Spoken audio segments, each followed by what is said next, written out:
actually linked to a national ID. So Pakistan is actually a data-rich country, and we've been data-rich for a long time.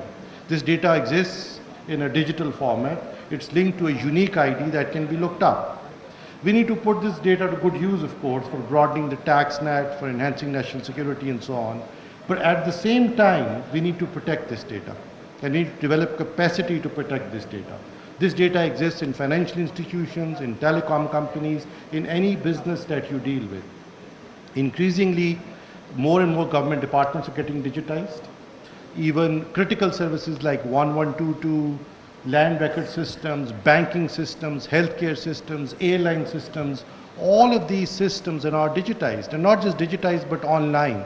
There was a time you could secure systems by air gapping them, which meant that you have a digital system running somewhere but air gapped from the world. No one is able to access it online. That's no longer true in this day and age where everything is based on a cloud. And because we don't have large cloud services in Pakistan, most of the times cloud that is sitting outside of Pakistan, it is incredibly important for us to be able to secure our data. It starts with infrastructure, investing in national digital infrastructure. We are beginning to do that. Pakistan needs its own indigenous large data centers where we can physically keep the data inside Pakistan. We need to make sure that these data centers then host hyperscaling services like the Amazon cloud and the Google cloud and so on, so that we can all, as commercial enterprises, also deploy our platforms that are designed on AWS and Google Cloud, etc., on these data centers. And we need to make sure that our capacity is such that we're able to secure not just the storage of data, but the entire data flow. Now, this is non-trivial. This requires quite a bit of training, quite a bit of keeping yourself up to date with what's happening in this domain, and then applying it consistently within the government. In the last few months, we've done 2 or 3 very fundamental things. One, we've begun to invest finally in securing our digital, in our digital space or our cyberspace.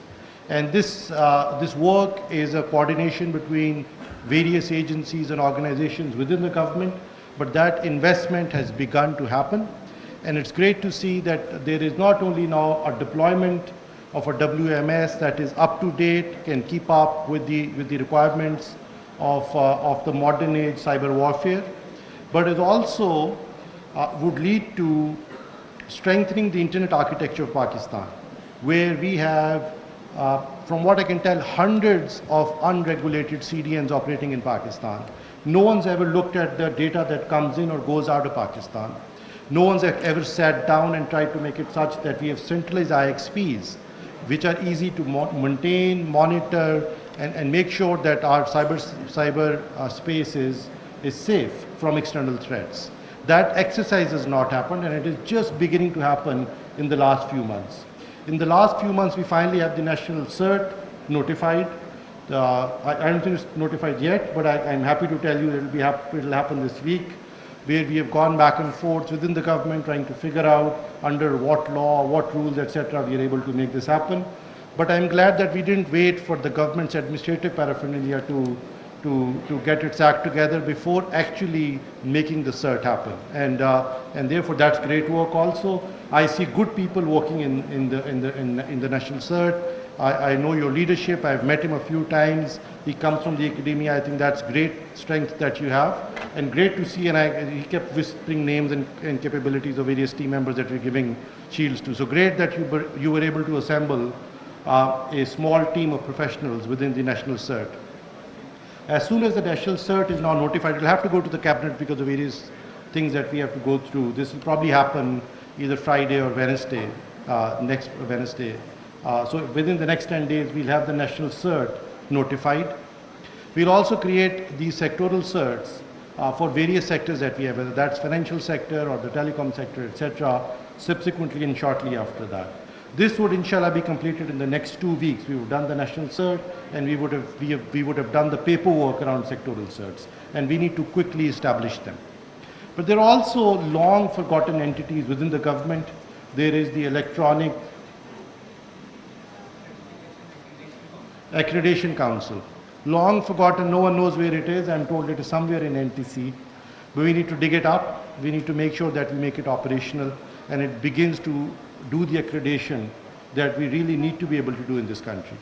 In most countries, the government wouldn't do certifications. They would do accreditation of private sector companies, which would then go out and do certifications of other entities that must comply with the cybersecurity rules and laws that you have in the country. We haven't gotten to that point yet. So while we are training all these professionals here, eventually they'll all find great jobs in these companies, which would all have a business case as soon as we go into this mode, where the government would begin to do accreditation of certification companies, which would then certify entities in Pakistan here and abroad. The current scheme of things is such that even if you have to find a consultant for SOC 2 compliance, you have to look outside of Pakistan. So we really need to develop this capacity within the country. It could be a huge source of revenue for Pakistan. IT security is, of course, a huge area with tens of billions of dollars worth of business that happens every year in that area. Some of the largest companies in the world are experts in cybersecurity products. Once we begin to provide these services, we begin to develop these products, I think this would not just help secure our cyberspace in Pakistan, it would also become a huge source of revenue for us. It's great to see that what we have begun to do here is engage young people with their ideas and capability to solve these problems for us. This is a very good start and a very good design. In universities, in most universities that I'm aware of, we don't teach cybersecurity as well as we should.